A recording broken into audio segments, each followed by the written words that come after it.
Good morning. It's my pleasure to welcome you to San Jose. Our city was once the center of the Valley of Heart's Delight, an agricultural powerhouse where prunes were king.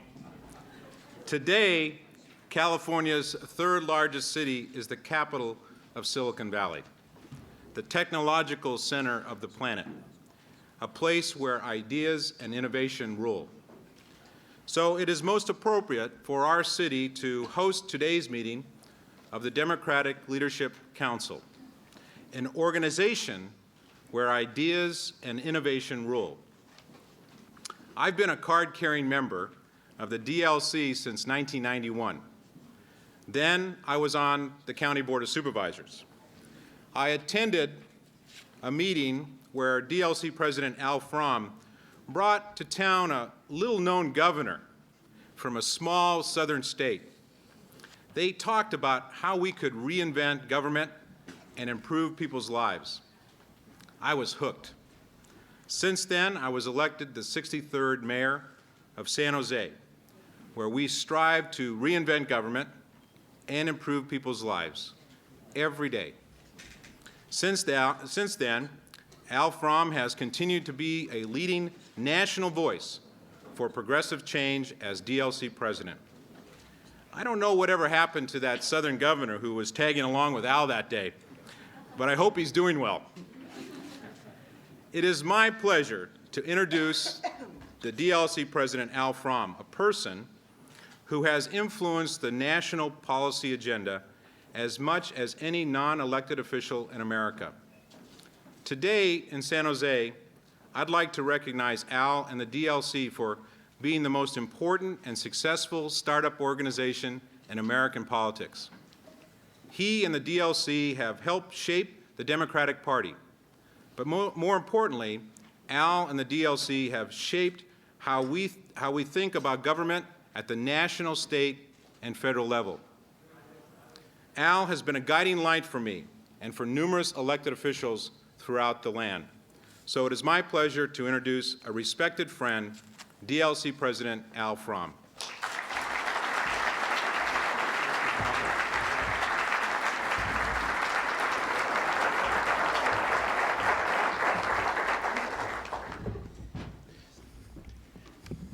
Hi, you can see me. Thank you very much, Mayor Gonzalez, for that wonderful introduction. I know nobody will believe it, but my mother would like to hear it. I'm delighted, on behalf of the Democratic Leadership Council, to welcome all of you to this conference entitled New Democrats, Meeting the Challenges of the New Economy. We are honored this morning by the participation of President Bill Clinton. Did pretty well for a governor from a small southern state, and Governor Gray Davis, who is governor of the biggest and most important state in America.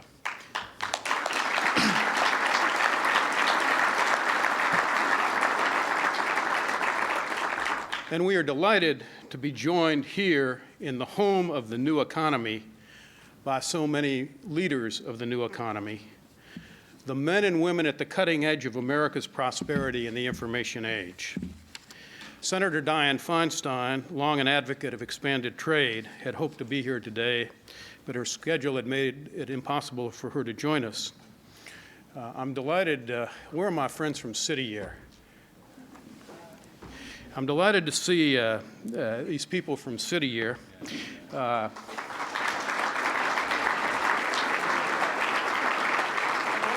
You know, AmeriCorps, as President Clinton will tell you, AmeriCorps, the Voluntary National Service Program, is the cornerstone idea of the DLC. And I want to tell you, I'm sorry I left my red jacket at home in Washington. The purpose of today's conference is to bring together forward-looking private and public sector leaders to discuss how we can partner to build a prosperous future that affords every American the opportunity to get ahead. The leaders of the new economy and New Democrats have much in common. We both believe in the entrepreneurial spirit. We both believe in challenging old ways and taking risks. We both believe that knowledge and ideas matter. We both believe in individual freedom. But most of all, we both believe in America and in the American dream. You are shaping a new economy, and we are shaping a new politics. I do not presume to tell the business leaders here about the new economy. We are here to learn from you. But let me tell you a little bit about the New Democrats, about what we stand for. New Democrats are the modernizers of progressive politics. We have created a modern progressive political philosophy for the information age. It's called the Third Way. It defines the vital center of the political spectrum in this state, this country, and democracies around the world. It embodies fundamental progressive principles furthered by innovative ideas and modern means. Our New Democrat Third Way philosophy can be summarized this way. Its first principle and enduring purpose is equal opportunity for all, special privilege for none. Its public ethic is mutual responsibility. Its core values are work, family, and community. Its outlook is global, and its modern means are fostering private sector economic growth, today's prerequisite for opportunity for all, and promoting an empowering government that equips citizens with the tools they need to get ahead. Opportunity and growth, fiscal discipline, a balance between rights and responsibilities, a sense of community, democratic values and expanded trade, and a limited but active and empowering government. That's what New Democrats stand for. Opportunity and growth are the subjects of today's conference. We will discuss how we can continue to grow the new economy and at the same time expand the winner's circle so all Americans can benefit from the incredible prosperity the new economy brings. Today, we will focus specifically on two issues critical to growing the new economy and expanding the winner's circle: granting permanent normal trade relations with China and revolutionizing the quality of public education in America. The new economy you have created here in Silicon Valley is creating unprecedented opportunity, unprecedented prosperity, and unprecedented opportunities for the American people. That's why it's so critical that we bring China and its enormous market into the world trading community, and why it is vital that we build a public education system that offers every American the chance to gain the knowledge and skills necessary to contribute to and benefit from the new economy. Our future depends on it. It's now my pleasure to introduce a real champion in Washington for Silicon Valley and the new economy, a fighter for expanding trade and education reform, a person who was just appointed by Minority Leader Gebhardt to be the House Democrats' point person on technology issues, and not incidentally a member of our task force, New Economy Task Force, our host member of Congress, Zoe Lofgren.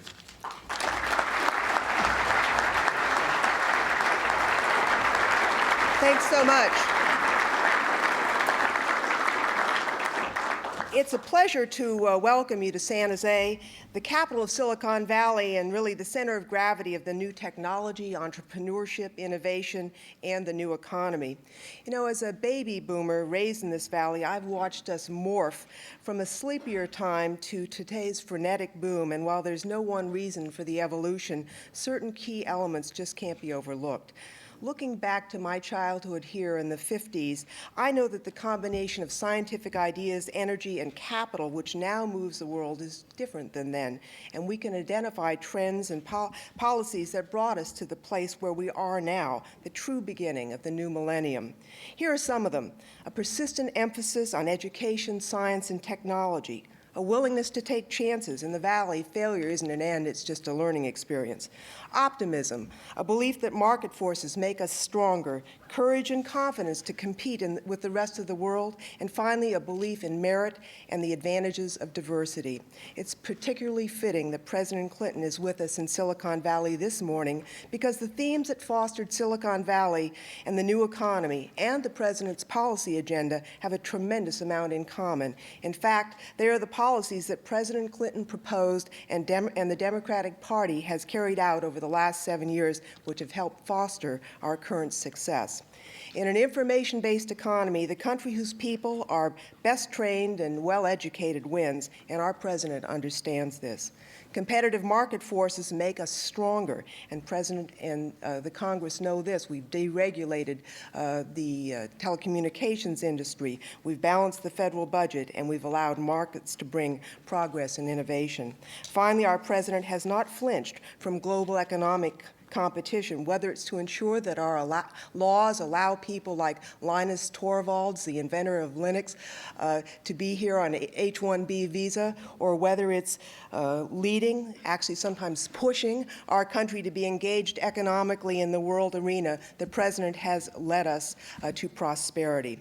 As I think back to my childhood in this valley, I know that this prosperity is a very important thing and not something to be taken for granted. Growing up, while my two parents worked very hard every day, life in the valley was sometimes touch and go. When my dad was out of work, we lived on the edge. And when the economy was good and jobs were plentiful, then things got better for our family. But even then, in our ordinary lives, we had nothing like life today with technology and our global economy. The Clinton Democratic policies that allowed America to achieve an astonishing 7.1% growth in GDP in the last report means that families like the ones I grew up in have work. Their children have the opportunity to aspire to a college education and an even brighter future. While change is an American cultural value, the truth is that rapid change can leave us breathless and uneasy, and some of our fellow Americans are profoundly alarmed by the pace of change. They're worried about where they will land in this new economy, or they fear globalization, both the increasing diversity here and our new willingness to engage in trade on a global basis. We don't have an option to go back to an earlier day, so we need to make sure we won't allow people to be left behind. Change works best when it works for us all. Sometimes I think the apprehensions are tied up with nostalgia for what was, and I've struggled to separate my feelings of affectionate nostalgia for my life as a child in a loving family in this valley in the 50s from the fact that today is better. It's clear that notwithstanding our nostalgia, the good old days, the social and economic forces that we've unleashed have made today a better world with more freedom, more opportunity, and more prosperity. And unlike the childhood of my America, women can be judged on their professionalism just as men can be. Discrimination based on race, ethnicity, religion, or sexual orientation is condemned. America now understands that children in poor and blue-collar families must achieve academic excellence for the nation to prosper, even if we have a way to go to fully implement that understanding.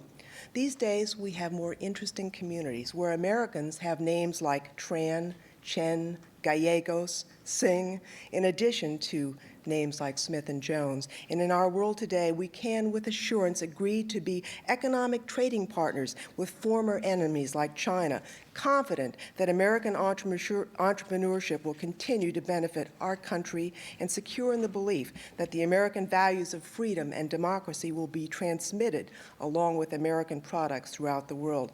Because the truth is, we had a Cold War. Communism lost, capitalism won.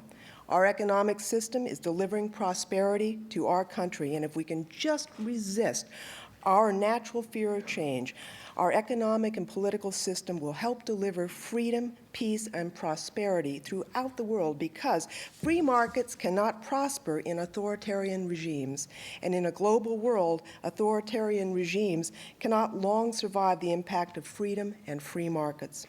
I'm certain our continued robust growth here in Silicon Valley and all across America depends not only on having the best and brightest to reinvent our world, but also on having full access to world markets. So in addition to welcoming all of you and our president here today, I'm also happy to thank President Clinton for his leadership in pursuing permanent normal trade relations with China, and I'm happy to say that I will support and vote for PNTR.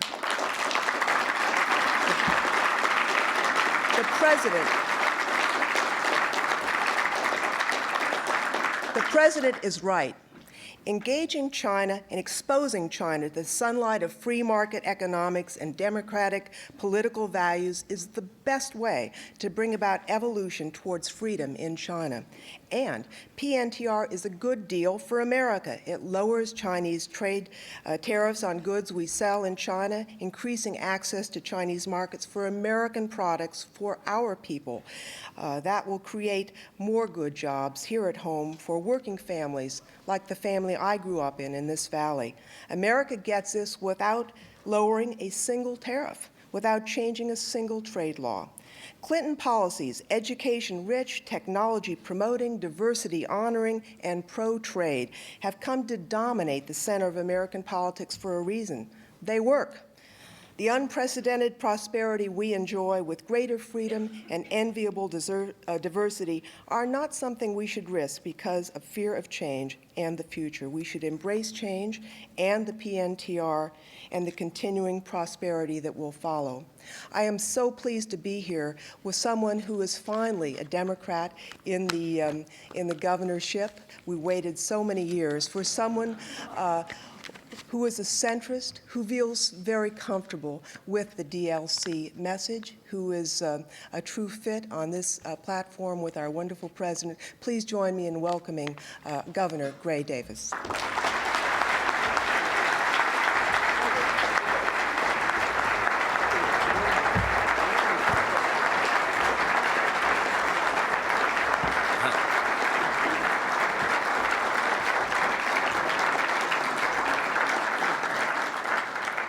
Thank you, Zoe, for those thoughtful comments and for your kind introduction.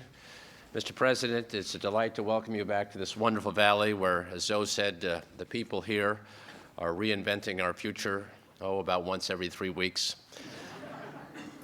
There's so much excitement here, and we're just thrilled to have you back. As I shared with some of you last night, I was sitting with the President about 1.5 years ago, and he was giving a speech at the University of California at San Diego. And all the regents were there, and it was a major speech on race in America.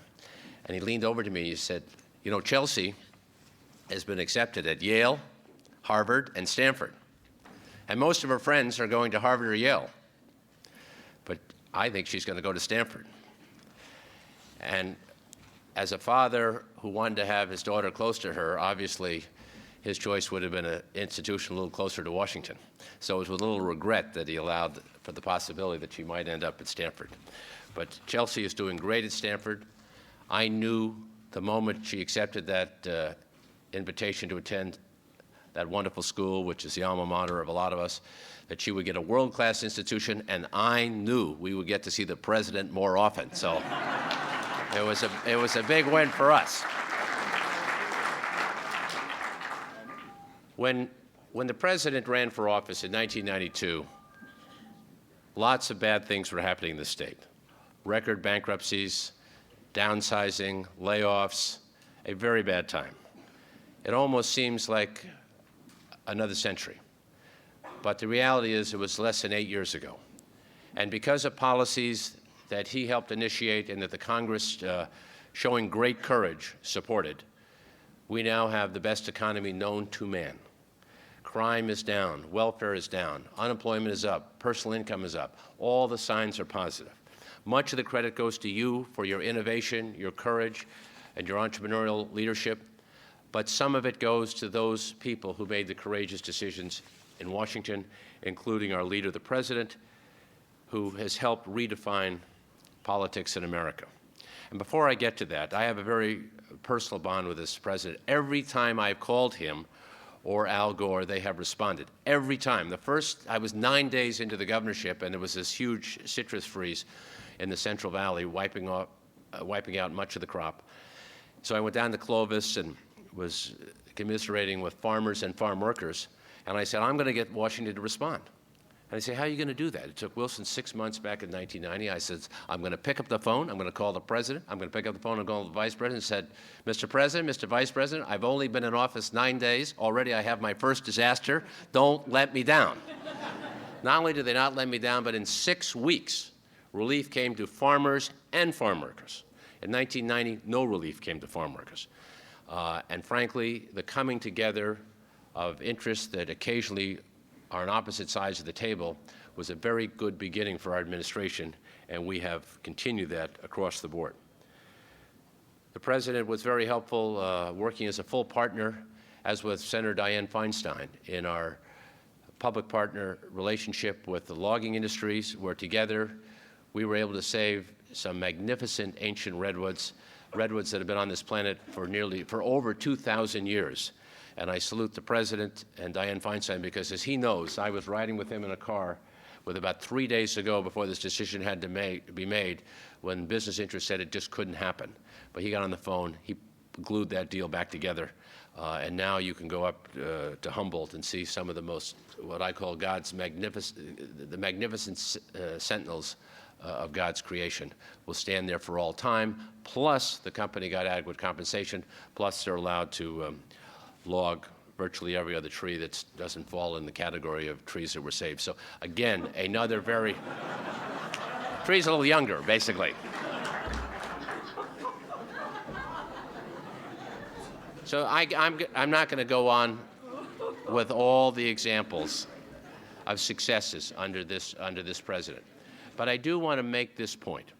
He, Al Fromm, and the DLC have helped develop a new philosophical construct, one that serves me well and serves all the governors of this country well. It is rooted in traditional American values of opportunity for everyone, more responsibility to everyone, and a sense of community on everyone's part. Those of us in California have long since acknowledged we are not interested in rigid ideologies or extremism in the defense of ideology. We are interested in practical solutions to problems that allow people to move forward. And we've been able to make great progress on education, HMOs, gun control, by bringing parties to the table, getting them to find common ground, and then moving up to higher ground. And in this state, we have found ways, as the President has preached for many years now, to develop policies that win for the economy and the environment, that win for working people and entrepreneurs, that win for the people who break the law and for a women's right to choose. Everywhere you look, we can find ways to bring people together to advance common interest.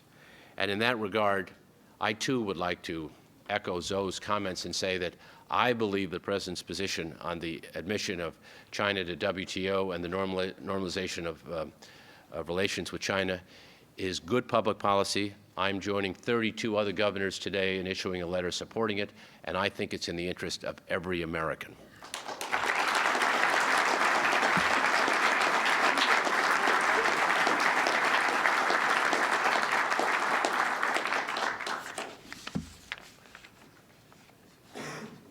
Here in California, clearly the most important task we've embarked upon is improving public schools.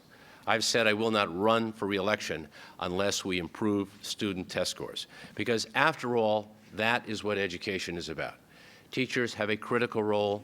Principals can be the inspirational figure on a campus. Parents are a child's first teacher, but nothing matters more than a sense of improvement, progress, and greater potential of every child in every class in every school. And I have literally pioneered the way by offering bonuses to schools if their test scores improve 5%, bonuses to teachers if their test scores, if the kids they teach improve at least 25%, and next year at least 1,000 teachers in California will get a $25,000 bonus, the biggest bonus in America for improved student achievement. That is the third way. That is bringing both sides together. That is making progress for kids.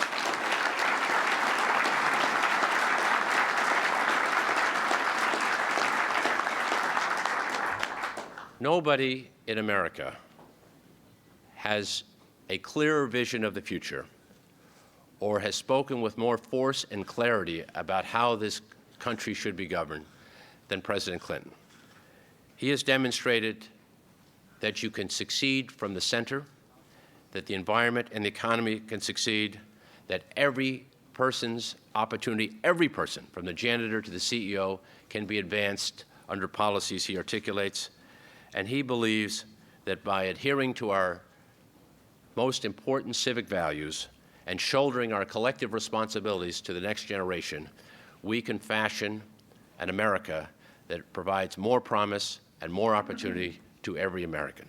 I'm so proud to introduce to you today the President of the United States, William Jefferson Clinton.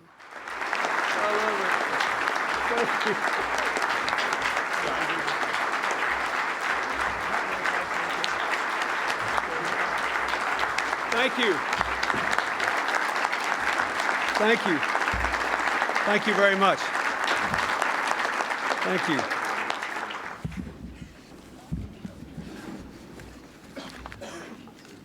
If you saw me do this with my eyes, you know, the lights are so bright in here that we only know when you applaud at the right times that we're talking to a DLC audience.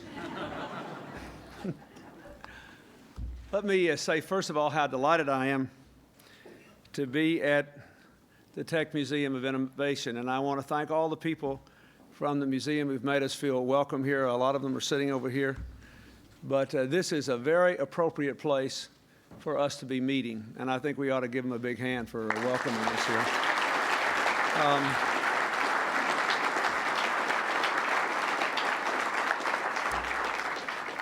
I want to thank Mayor Ron Gonzalez for welcoming us here and for reminding me of that historic meeting 10 years ago when Al Fromm and I came out here. Some of you here were there then, in addition to Ron. I see Larry Stone and Tony Casey out here, and Steve Wesley wasn't there then. He was there shortly after. There were many others there. I'm delighted to see you because we started something profoundly important then. I want to thank the members of Congress who are here, in addition to Zoe Lofgren, Cal Dooley, and Anna Eshoo. And I think Representative Martin Frost may be here. Someone said he was from Texas. He was one of our early members. I want to thank State Controller Kathleen Cannell, who is here, and California Board of Education member Reed Hastings. I want to thank all the CEOs who've come today. I see my friend Dr. Irwin Jacobs and Meg Whitman and Eric Benamou. There are many others here. And I want to thank one of the people who was the architect of the economic policy that got so many kudos here, Laura Tyson. I think she's sitting in the second row there, although it's very bright there.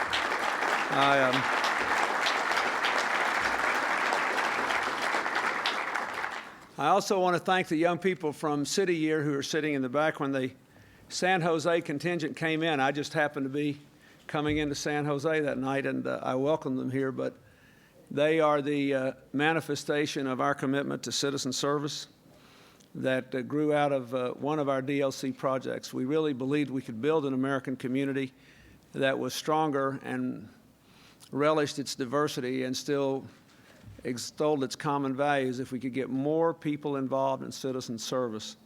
And that's what AmeriCorps and City Year are all about. And I'm delighted that San Jose has such a strong representation. They're actually having their national conference out here in a few weeks. And I hope all of you will support them in every way you can. Let me say, most of what needs to be said has been said. I do want to say a special word of appreciation, too, to Governor Davis. He has done so well on education. He has done so well on the economy. He has done so well on crime. But actually, Gray, I was even coming to California before you got elected and Chelsea came to Stanford. Actually, I think I've been here more than any president in history. I think, you know, something like 35 or 40 times. But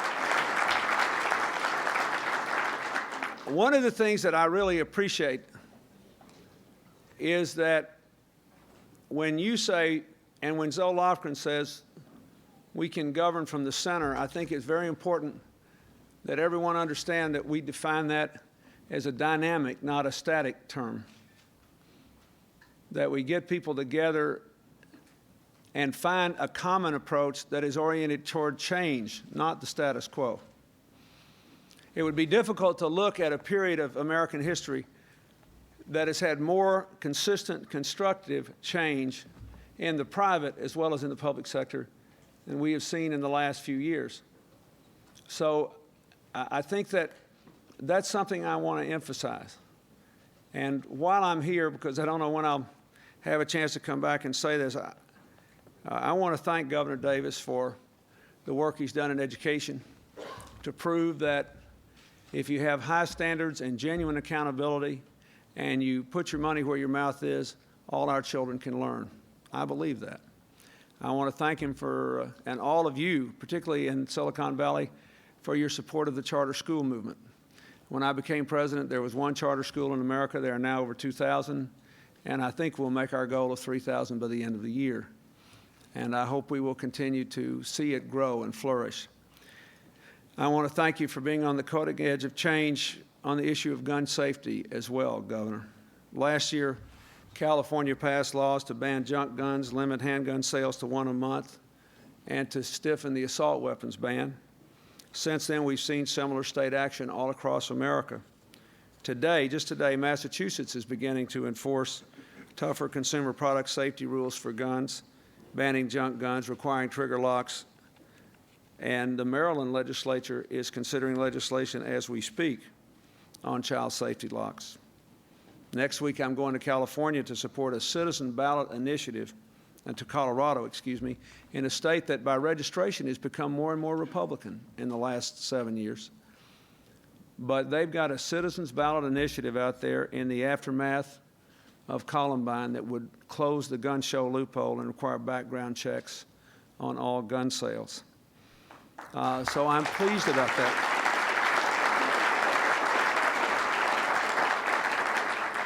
We also announced a landmark agreement with Smith & Wesson, the large gun manufacturer, to change for the better the way guns are manufactured, marketed, and sold. And already 10 California cities and counties, including San Mateo County, your neighbor, have pledged to, when they buy weapons for their police forces, to support manufacturers who have high standards for gun safety and dealer responsibility. This is a huge deal. And it is appalling, the abuse that Smith & Wesson has taken from people who don't want to have sensible safety measures for recognizing the fact, which is an enormous percentage of crimes are committed with guns that come from a very small percentage of dealers. And all they've said is we're going to try to manufacture safer guns and we're going to try to use more responsible dealers. And for their trouble, they have been subject to enormous abuse. The Smith & Wesson's almost up there with me in the abuse we're getting from that crowd. But I just want to say, somebody asked me the other day what I thought about all those mean things Charlton Heston said about me. And I said, I still like to watch his movies. And I still think he's a nice fella. But I think the American people have decided that we can have our hunting and our sports shooting and still have sensible prevention. And this should not be the only area of our life where we don't prevent bad things from happening in the first place. And so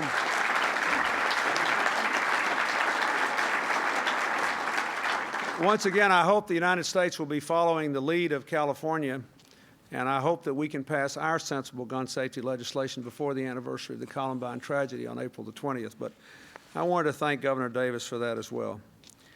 And finally, let me say, by way of introduction, I don't know if Al Fromm will ever get the credit he deserves for the political revolution which has been wrought in America over the last decade. But whatever contribution I have made through the DLC, and I love being in the DLC. You know, I love ideas, and I'm sort of a, they used to make fun of me for being a policy wonk when I ran for president. But we believed ideas mattered. He, however, was willing to devote his life to creating an organization that got people together who believed ideas mattered, who believed that the center should be vital, not stale, who thought the polarizing politics of Washington was nuts and destructive to America's future, and who gave people like Cal Dooley and Anna Eshoo and Zoe Lofgren and Gray Davis and me a place from which we could work and proudly embrace our party and its heritage. And I just want to thank you, Al, for now over 16 years of service to your country by preserving its oldest political party's heritage and ideas and ideals. Thank you very much.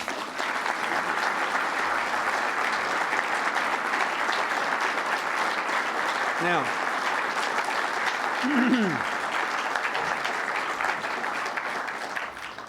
10 years ago, when Al Fromm and I came out here, we figured that if the Democratic Party had a future, it had to be hooked into the future, and that you were making the future. It wasn't very complicated. We did not believe that America could be what it ought to be unless we had sustained economic growth.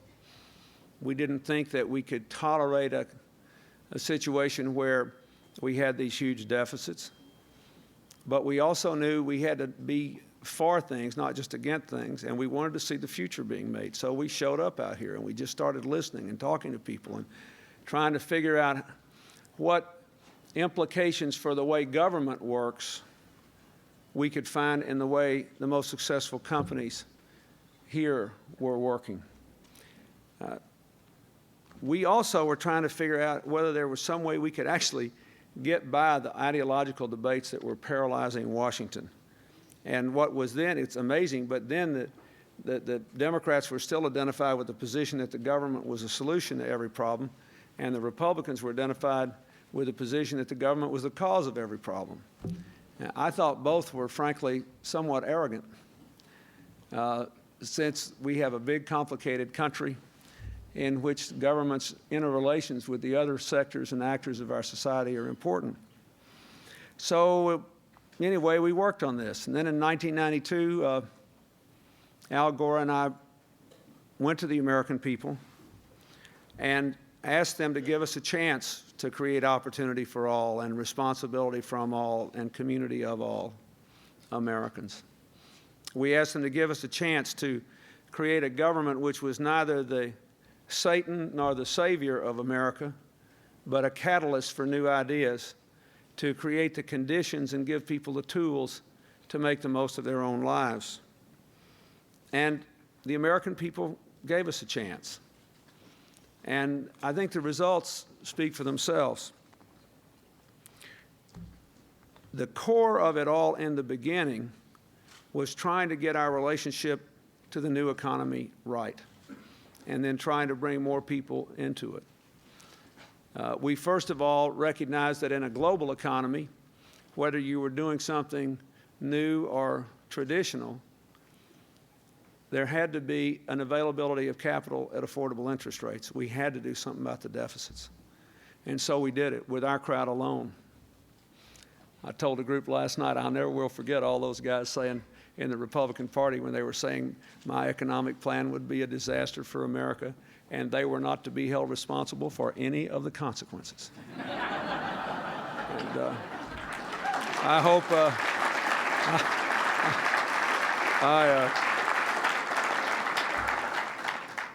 to be fair to them, you know, they did come back in '97, and we had a balanced budget act that passed overwhelmingly with both parties in both houses. It was one of the high water marks of the last 7 years because it proved that when we get off our high horse, we can work together to move forward and make America a better place. But we had to first get the deficit in order. And now we got the first back-to-back surpluses in 42 years, and the consequences are obvious. The second thing we had to do was to expand trade. All this has been said before, but America's got 22% of the world's income and 4% of the world's population. You don't have to be a rocket scientist to figure out somehow, some way you have to sell something to somebody else. And I think it's, in a larger sense, the world is becoming a different place, and if you want America to have a positive impact for peace and freedom and security and prosperity, we have to be involved in the kind of networking of the world that you have made a living off of both in America and beyond our borders. It's very important. The third thing we had to do was to make sure we were investing in the education and training of our people and our scientific and technological capacity so that we could stay on the cutting edge of change and make sure we were preparing more people to participate in it. And in that connection, there's been some allusions, Zoe made some allusion to this, but we also worked very hard to kind of fix the government's relationship to the emerging high-tech economy. We worked so hard in the administration on the Telecommunications Act of 1996 to make sure it was a pro-competition bill that would give people a chance to get into business, not squeeze them out, that would give new ideas and new approaches a chance to flourish, not be shriveled by people who were stepping on them. And I think the fight, it was a huge fight. It was very much a fight worth making. And I think if you look at all the new firms and all the new successes that have flown out of the 96 Telecom Act and the developments in the global economy, I think it was worth doing. We have worked hard to make the other adjustments, some of which I'll mention in a minute, including being more flexible about exports and other things. But we have tried very hard, because 30% of the growth of America in the last few years has come out of the high-tech sector, to get this right. And a lot of you have played a major role in that, and I thank you for that. So, after 7 years, I think we can say that this approach works. And we've had the highest percentage of jobs created in the private sector of any modern economic recovery. We have the smallest government in 40 years, since 1960. We have about 21 million new jobs, and as all of you know, the longest economic expansion in the history of the country. And the social fabric is getting better. The crime rate's down to a 25-year low. The welfare rolls have been cut in half to a 30-year low. Teen pregnancies down, adoptions are up, test scores are up, college going is up. The country is moving in the right direction. And as I said in my State of the Union address, I just want to say again today, I think the main issue in this year's election ought to be, now what? What are you going to do with this prosperity? And I want to come back to the point we're here about today, but why are we doing all this? And it seems to me that the most important thing the American people have to decide is, do they want to use this moment to have a good time, or would they like to have a good time by meeting the big long-term challenges that are still manifestly out there? You know what I think. I think it's a time for dreaming big dreams, and for bridging big divides, and for dealing with big challenges. And I think that we have now the resources to do things as a nation we've never had before. I think we ought to make America debt-free for the first time since 1835. I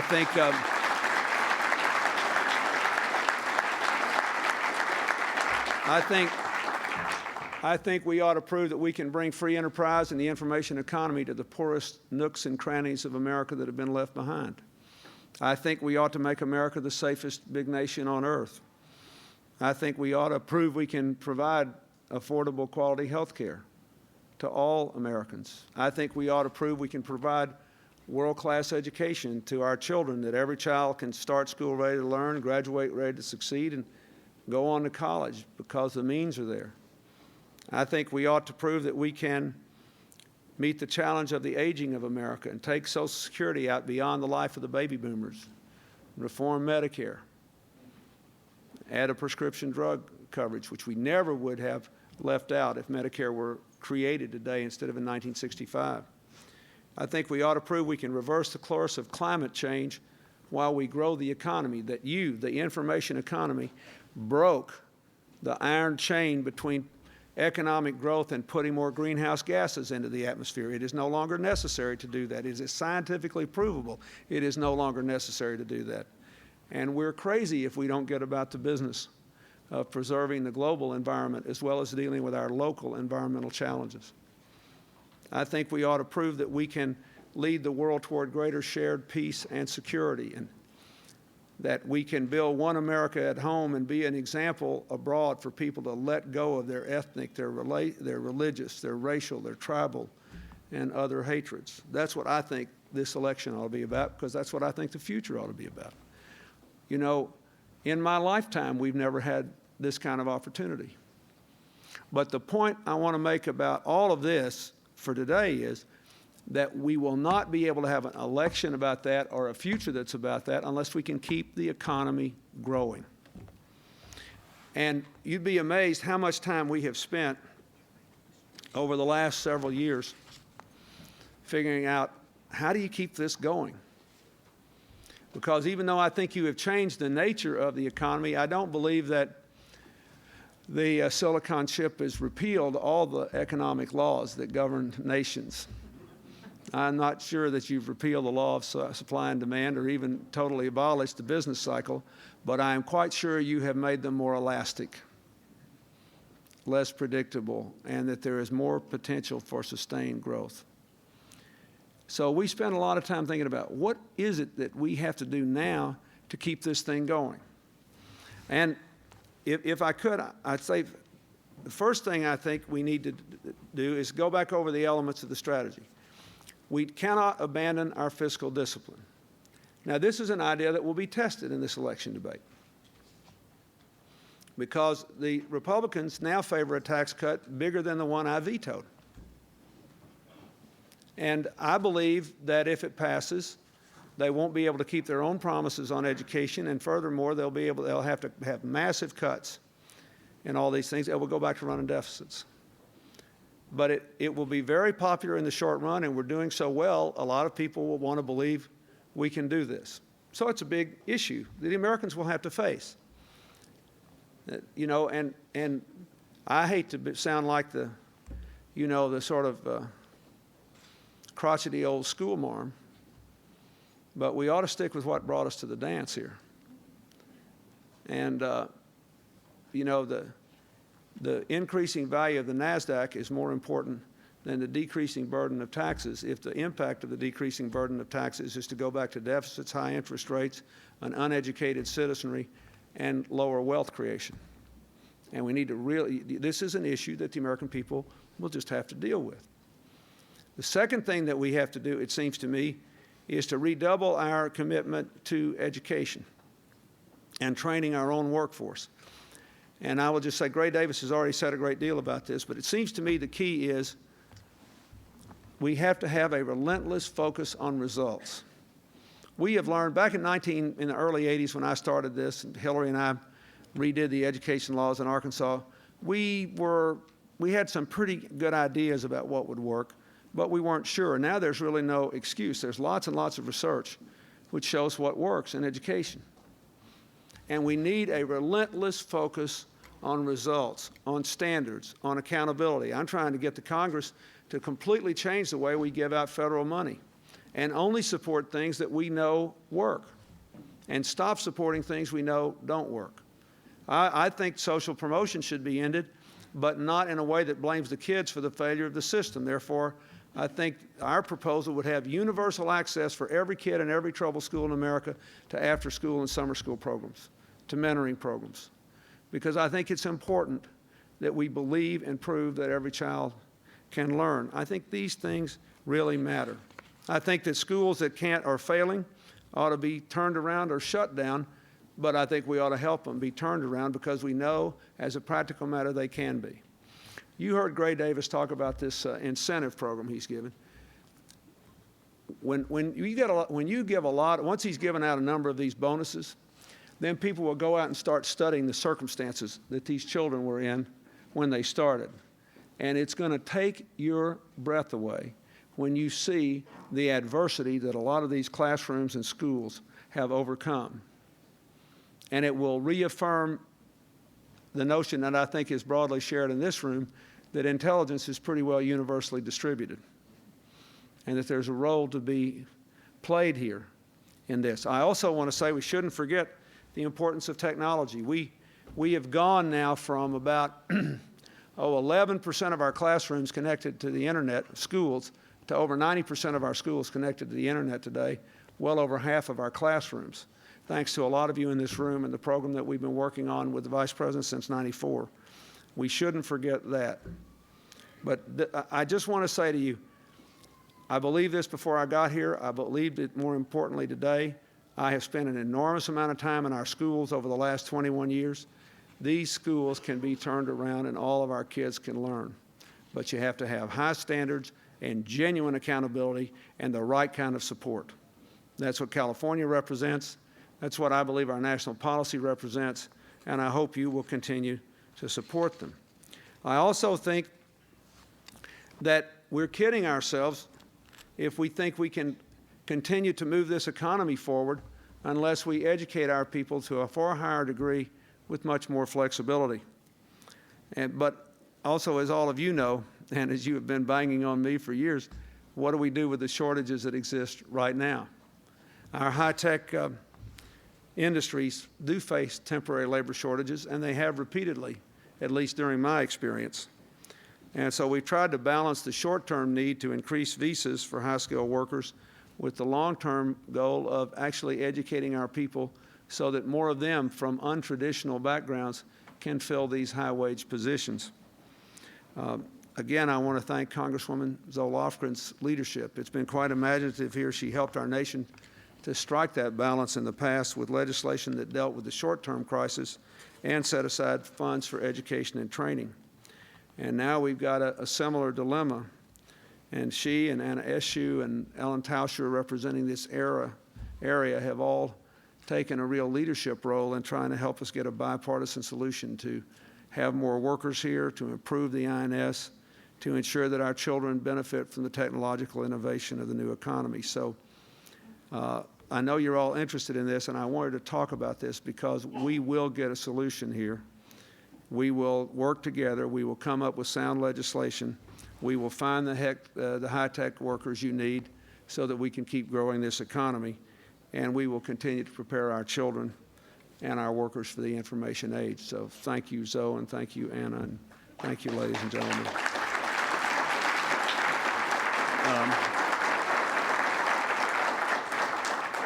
But meanwhile, you need to keep helping Governor Davis on this education project. Now, let me talk briefly about the China issue and trade. We've had over 270 trade agreements in the last 7 years. They have clearly boosted economic growth. Until the Asian financial crisis, 30% of our growth was attributed to the expansion of exports. But they have, as Zoe Lofgren said so eloquently in her remarks, the trade issue has become symbolic of people's general unease about globalization and their sense that the world is not about economics alone. It's about the fair distribution of gain. It's also about the preservation of other values, like our values opposing child labor or abusive labor conditions, or our desire to see the standing of the entire global economy improve. And somehow these trade agreements have become a lightning rod for everybody's dissatisfaction with everything, although the evidence is the more we trade with countries and the more wealth they get, the more likely they are to elevate labor standards and improve the environment. And I have really tried to be out there on the forefront of arguing for global efforts to integrate an approach to a global society that included labor and the environment along with economic agreements. Now, having said that, none of that is an argument for opposing China's entry into the WTO, and even more specifically, for opposing the Congress in granting permanent normal trade relations to China. And I think that it's very important that everyone understand exactly what this is. I still talk to members who are a little bit, I think, uncertain about exactly what this legislation does. We reached an agreement with China for the terms of their entry into the WTO. When China concludes similar agreements with other countries, it will join the WTO. But for us to benefit from the agreement that we negotiated, China must first be granted permanent normal trading status by Congress. It's the same arrangement we have with other countries in the WTO. Now, there's a lot of controversy in Congress about this vote, and I've heard all the arguments, but I think that I have to tell you, first of all, just on the trade terms, in the entire history of trade agreements, I don't believe there's ever been one this weighted in our favor. For one simple reason, this is not really a trade agreement. It's a membership agreement. It's very important that you understand.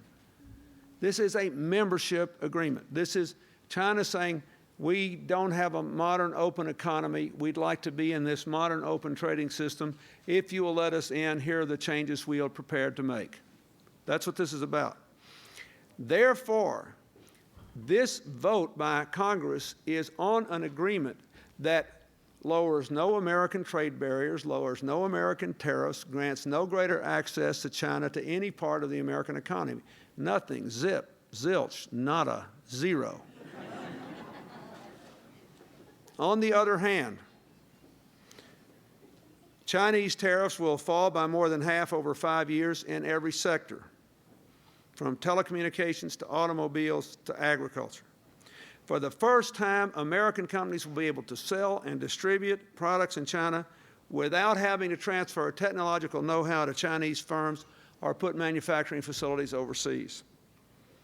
For the first time, China will agree to play by the same trading rules that we follow.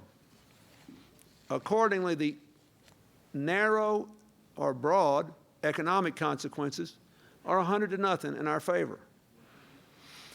But I believe the moral and national security arguments also favor this decision.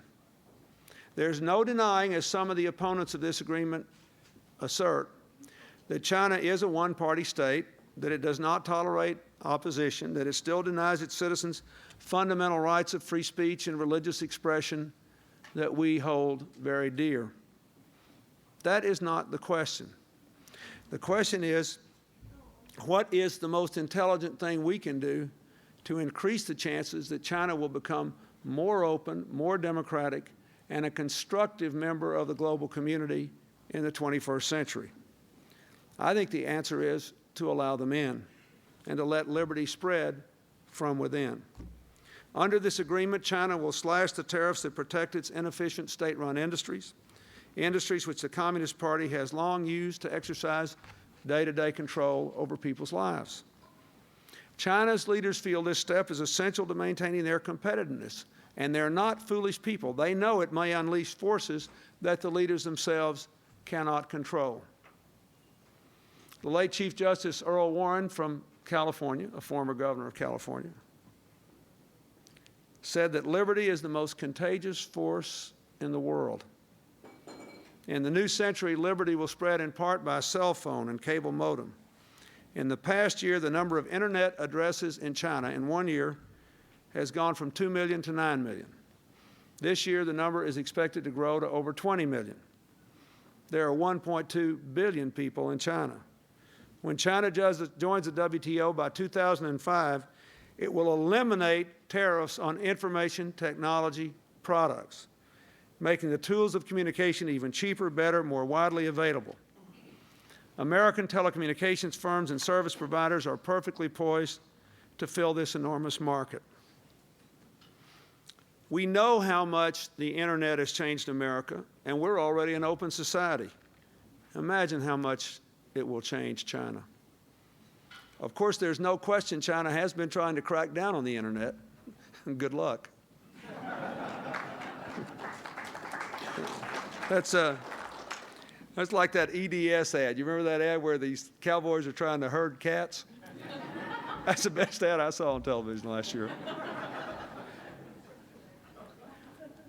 The very fact that the Chinese government is trying to herd these cats shows you how real the changes are and how much they threaten the old order. They are proof that we should keep going in this direction, not that we should hold back. Now, of course, I recognize that bringing China into the WTO is not a human rights policy in and of itself, and we have to continue to push China in every way we can to improve and observe human rights. We're pressing for a resolution at the UN to condemn human rights abuses in China that we object to. We urge other nations to join us. But I think it is quite significant that the people with the greatest interest in seeing China change agree with our efforts to bring China into the world trading system.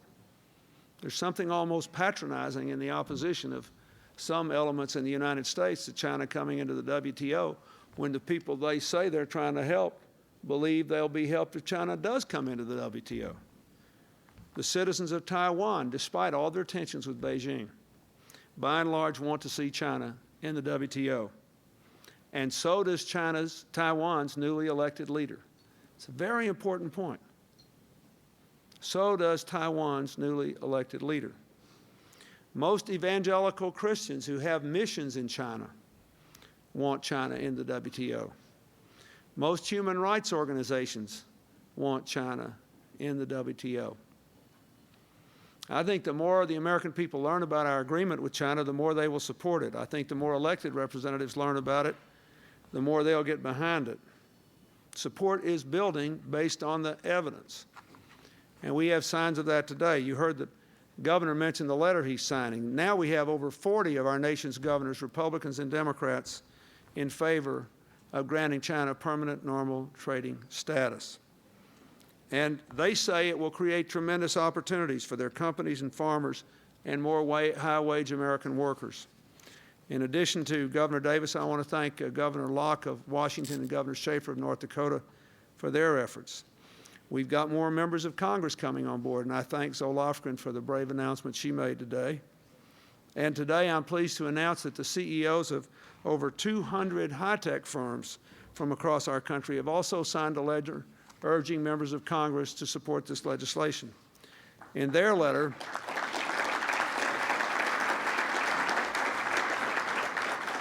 the CEO says this vote is an absolute priority for high-tech companies and the most critical vote Congress will take on high technology this year.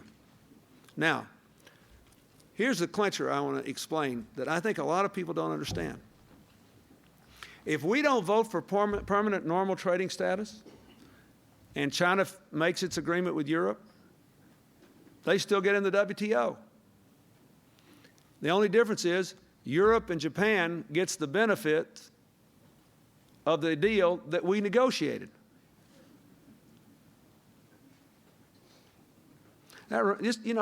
Opposition to this, it reminds me of that old Cajun joke I learned when I was a boy. I shouldn't be telling this story, but I'm going to. But I mean, really, this guy Pierre comes up to his friend Jean, and he says, "Jean, why do you have dynamite in your suit pocket? Usually you got those big expensive cigars." He said, "Yeah, but every time I do that, Raymond, he comes up to me and he says, 'Hey, Jean,' and he hits me in the pocket. He destroyed my cigars." He said, "Now you got dynamite? When you do it now, you will kill yourself." He said, "I know, but I'll blow his hand off." You think about it.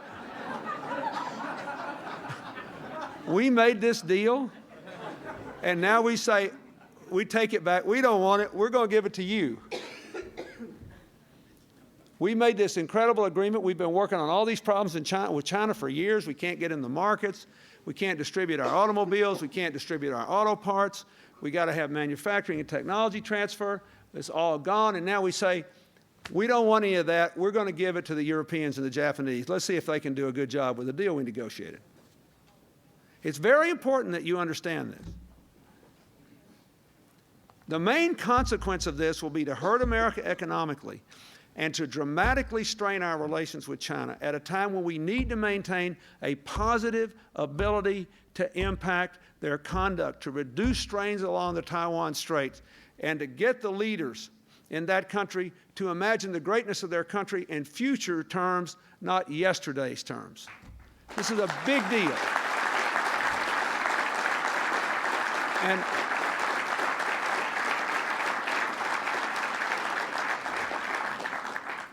it isn't like,